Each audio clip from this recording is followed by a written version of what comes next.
Greetings from the land of Canada, my name is Nooch and welcome to another Fortnite gameplay.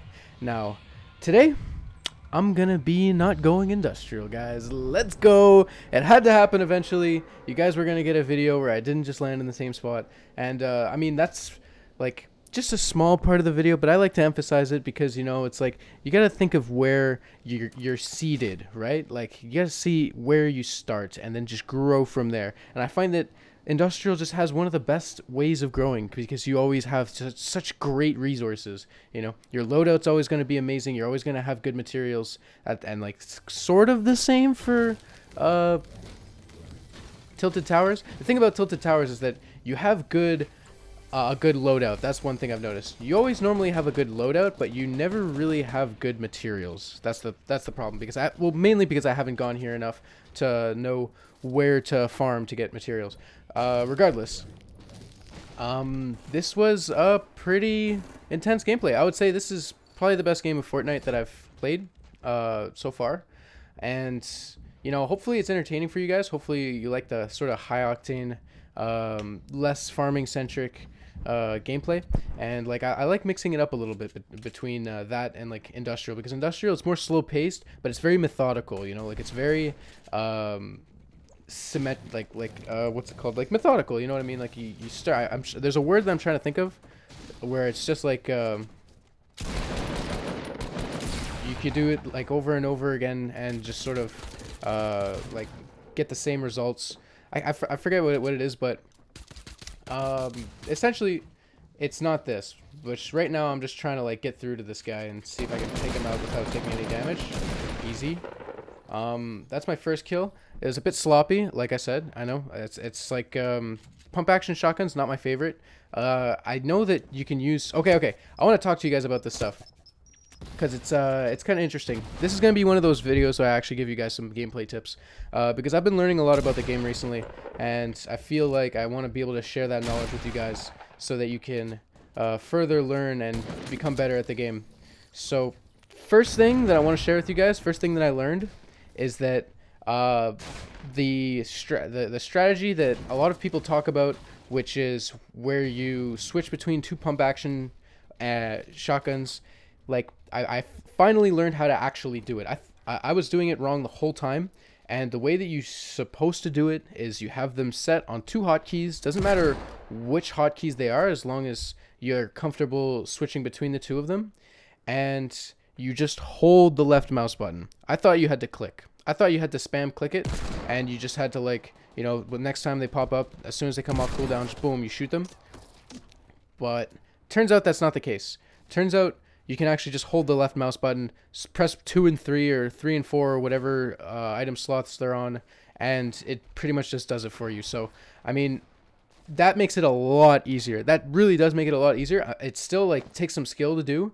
I still think that it probably doesn't have a place in the game. I find that actually that's not true, because the thing is you can do it with other guns as well. That's another thing that I want to sort of let you guys know about, is that it's not just something that's exclusive to the pump action. There's actually several other weapons in the game that benefit highly from that strategy, which one of them that like I don't really use, I've never used it before, but I know that it works, is the deagle. This one in particular, if you have two deagles, you can do the same strategy where you hold down the left mouse button and you just switch between the two of them, and it like rapid fire deagles, like it's sick. But it only works like pretty much in close quarters combat, because since you can't aim down sights while you're doing that, it's really hard to get an accurate shot. So you kind of just need to rely on the RNG of where you're shooting at them in close quarters. But it's kind of like it's manageable. It's very manageable in that sense. Another gun that kind of benefits from that a lot is the revolver. Okay, that's one thing. If you can pick up 2 revolvers in the early game and you can do that strategy, like the pump action strategy, you could shoot it so ridiculously fast. You like increase its DPS by like 4 times or something. It's ridiculous, and it's actually pretty strong. It's sort of the same thing for rocket launchers. You know, that's a little bit more self-explanatory though. It doesn't take much It's kind of intuitive that if you just switch to another rocket launcher, you're going to be able to shoot it faster instead of just reloading the first one. It's really rare that you find 2 rocket launchers, though.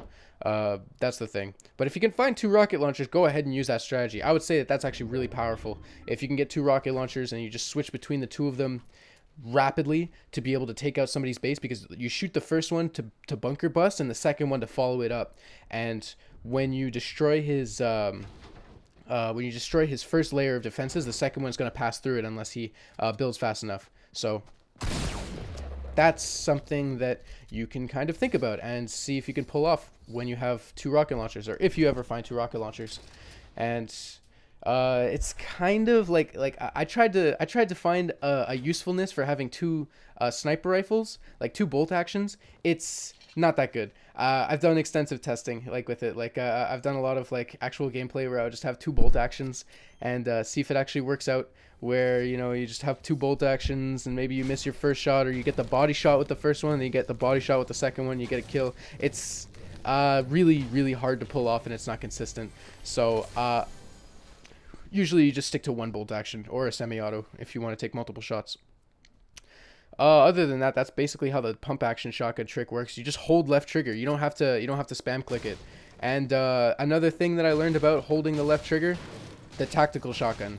You don't need to spam click that either. You can just hold the trigger and it auto fires. It's just an automatic shotgun. It's crazy. I didn't realize that. And a lot of the people that I spoke to about that didn't realize it either. That you could just hold down the tactical shotgun button. It just auto fires for you, man. It's so broken. That's why I find that's actually one of the most powerful guns in the game, the auto shotgun, because you can spam it, people move around so much, it's hard to catch them in their movement. And usually it's not about landing one good shot. Usually it's about chipping somebody down so that you can get the kill on them. And how many opportunities you get to use to shoot at them is very important in that regard. So that's why ARs are really good, because it's automatic rifle. That's why you don't see people using deagles in the late game, because they're really slow attack rate. Bolt actions, you're always going to see them being relevant, because you can do stuff like this where you just one bang people no matter what. There's actually no counterplay to that in terms of just being able to survive the hit. It's basically a one hit kill no matter what, to the head at any distance, which is really cool. And yeah, it's the reason why it's a good weapon, but don't use 2 of them. I've tried it before. It's not that good. You can have fun with it. I mean, maybe you could get some cool clips, but it's not as powerful as you might think. I mean, there could be some really high level next level plays that you can think of with the bolt action, where you fire 1 off, it baits them into peeking because they're like, oh, he's reloading, and then you have the second one ready. And that's really hard to pull off, though. I've rarely been able to do something that even works out like that, but it's kind of interesting. Okay, last tip that I have with I did a lot of testing with just holding the left trigger, the left mouse button, and a lot of this may seem really obvious to a lot of you, and you've known about it for a while, but you can actually just build by holding the left trigger. You don't have to click that either. You could just be running and hold the left trigger with the ramp up, or walls up or something. And by the way, I knew that there was a guy here because the other guy was shooting at him, and I was like, okay, I can hear him as well. I'm gonna turn the volume down so you guys don't get deafened by the audio in the game. But yeah, obviously he starts running for cover after I kind of bunker bust his way out of there. Well, blew his cover. But yeah, like I said, you can just hold the left left mouse button while you're building stuff, and it's really important to know this, because it lets you kind of practice different techniques for building, which, I mean, I'm still getting to that. I'm still getting to that point where I'm able to do that sort of thing, where I have a set list of inputs that I push while I'm holding the left mouse button. So switching between a wall and a ramp, so that I build a ramp with walls in front of it, so that it's fortified, so that somebody just doesn't kill my ramp by shooting one of my ramps and the whole thing falls. I fall to my death, stuff like that. And like even then there's more optimization that you can do with that, where you build 2 ramps next to each other and then you put 2 walls, or you put 1 ramp and 3 walls around it. All of that takes practice, and all of that is a lot easier if you know that you can just hold the left mouse button while you're building. So if point being, I'm trying to help you guys get better, you know, and also just try to work that into your gameplay, because it's you're gonna, once you practice that a little bit, like, you know, you got some time in a gameplay or something, or just dedicate 1 round of landing somewhere discreet, like land Moisty Mire, maybe get 1 or 2 kills, or land something woods, I forget, Wailing Woods, no, it's not that, but the one with with all the trees, the one with the most trees in it, just land there and practice building, and I feel like I'm gonna start doing that as well, just in my downtime, so that I can get really good at just, you know, pushing people, because that's where it comes in handy. When you're just pushing somebody on the high ground, you just build this very sturdy, very well built ramp, which they can't really do much about, because if they're going to be peeking you to shoot the ramp out, and they take too much time to do that, and then you pull out your sniper, you one shot them, game over. Or you pull out your assault rifle, you get a couple of dinks into them and they have to retreat, and then you can continue pushing. Other examples of this would be, if you're building a tunnel to them, you would build a wall on your left, and 2 floors above it, so that you have this sort of C that you're like the letter C that you're walking through, that just like goes forward, and like that's more of breaching from your base to another, so that you don't just have one alleyway, just like one thing where if somebody breaks it, like that's one thing that I've never really tried before, and I haven't seen it a lot, so maybe it's just not feasible in terms of being able to pull it off. Only time will tell, though. We'll see. But let me just go into the gameplay here a little bit, because actually no, since there's a lull in the gameplay right now, I guess I could talk about the fact that I recently set up my Patreon account. Somebody suggested it in my comments, and I'm taking it to heart, because I really want to make this work out this time, when I'm trying to do what I'm trying to do on YouTube and everything. So one thing that he said was that I should make a Patreon account, and I know what that is. So I was like, okay, maybe I'll actually, you know, do it, and I'll be able to see some success here, because I've already seen a couple of people express interest in being able to support me through that. So meanwhile, I'm fighting this jetpack guy who we both suck at aiming. We're both kind of scared here. Like, that's one thing I've noticed. Like, both of our aims suck. I'm kind of twitching all over the place. I need to get better at steadying my aim. That's one thing I'm going to try doing. One thing I'm going to practice, and, you know, hopefully I can get the hang of it. That's because the thing about steady aim is it requires a steady hand, and a steady hand is not something that comes too easily. And I'm going to need to, you know, see if I can work on a couple of things to make my hand more steady. One thing that I'm thinking about is exercising. By the way, somebody mentioned in the comments in one of my other videos that leave trees at 50 HP. I have been doing that for a while, but like that right there just proves how effective it is of leaving a tree at 50 HP. That guy went to mine the tree, and he didn't realize what its HP was at. He broke it, completely gave away his position, because I was able to see the entire tree go down, and then I just mowed him down with my scar, and I had better positioning than him, and I knew where he was and he didn't know where I was. So like, that's huge. Some more like some more gameplay tips just from the just from the comment section. Like, you guys are the realists. Like, it's so great. And that's the thing. I'm trying to be more active in the community now, because as like, regardless, I wouldn't even call my community, like the community on my YouTube channel, small. It really isn't. Like 1,000 people watching each of my videos, that's a lot of people. And like at least 100 comments a video, or like at least like 50 to 100 comments. That's a lot of interactions, and like I really appreciate them, all of them. Everything that everybody says, I'm reading it, and I'm trying to like improve my gameplay.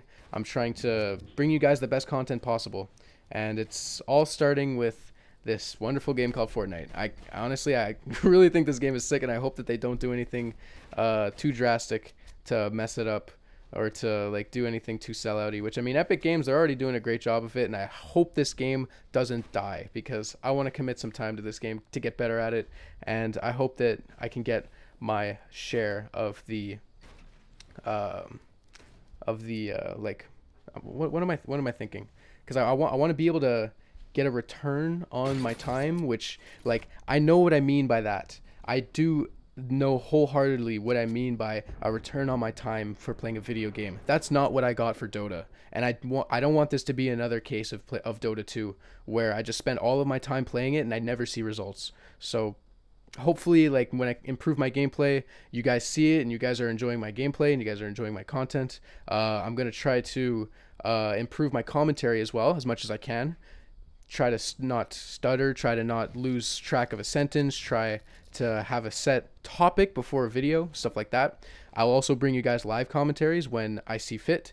So far, I haven't been too hard on the social networking grind. I'm currently working on finding some people that I can play with in terms of like I said, like in terms of like social networking. That's one thing that I kind of fell out of and got out of the habit of doing when I first started, like when I stopped doing Minecraft, when I started. And that was like the first step of my downfall on YouTube, is just I wasn't social networking the same way that I used to.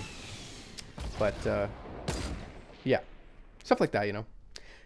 Okay, see this guy here? How do you get these skins? I've never seen these skins. The ones with the that's like glow in the dark and it looks really cool.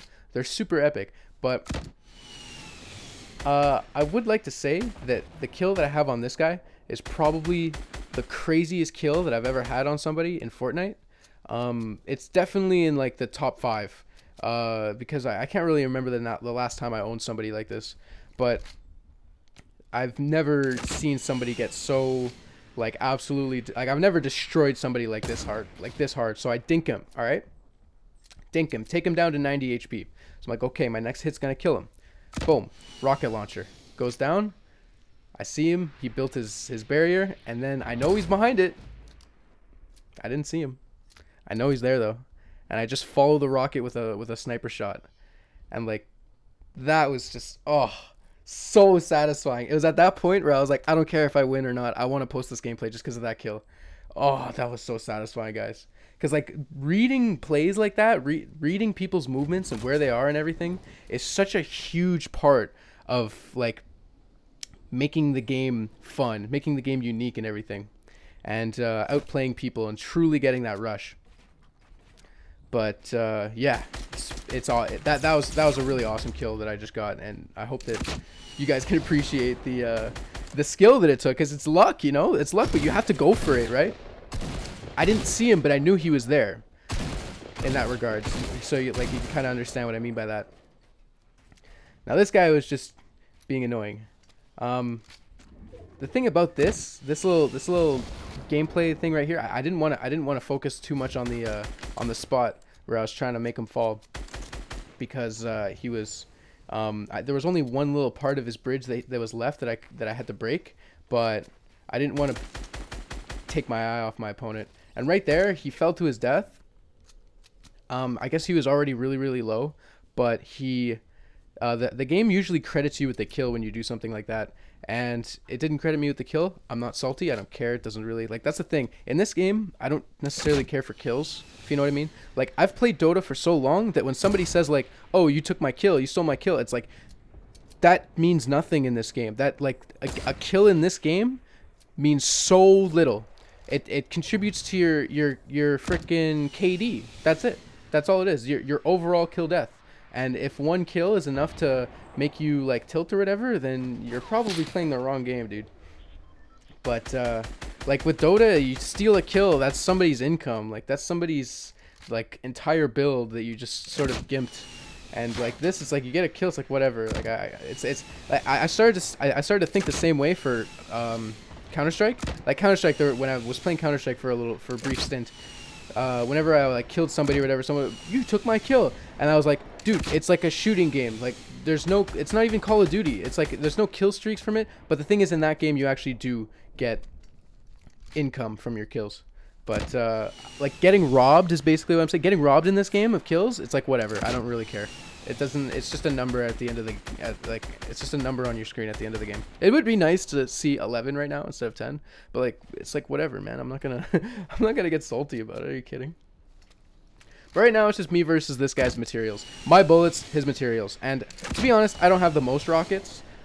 This is like a lot of rockets though. This is some serious rocket spam. And I see this guy just going for a Hail Mary play trying to snipe me. And that's kind of what he has to do right now. I have the positional advantage. I have the loadout advantage. There's not a lot of things that he can do to hedge his bets. And like right now, he actually just kind of owned me right there with that shot. I need to use this this small shield, because if I don't, I think I get one shot next. But I think the small shield hedges my bet a little bit, where I can tank one more hit and I go down to maybe 5 HP. But he went to mine the tree because he had no more materials. I didn't realize that at that point. But he's kind of gonna get locked out in the open here because he didn't farm enough materials at the end to take care of somebody with as many rockets as I do. So I don't want to push this guy. There's no reason to. That's the reason. Like some people are just like, dude, just push him, just get it over with. There's no reason for me to push him. I have a positional advantage. I have a materials advantage. I can build the biggest base in the world and not run out of materials, and I can pressure this guy as much as I can. He's making no moves to pressure me right now. He can't push me. He can't advance on me. The only thing that he can go for is a Hail Mary sniper shot, which I hope that he doesn't hit. And like he's trying to pressure me with his own pistol right now, but it's like he's just running around here, and I'm like, yeah, well, he's out of materials. I'm gonna try to, take him out, and there we go. So that was probably the best game of Fortnite that I've played so far.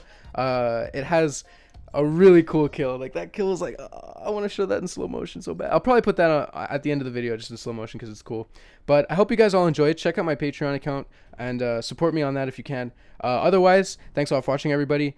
Be sure to keep a lookout for my next video and leave a like, leave a comment. I'll see you guys all in the next one. Take it easy, guys. Peace.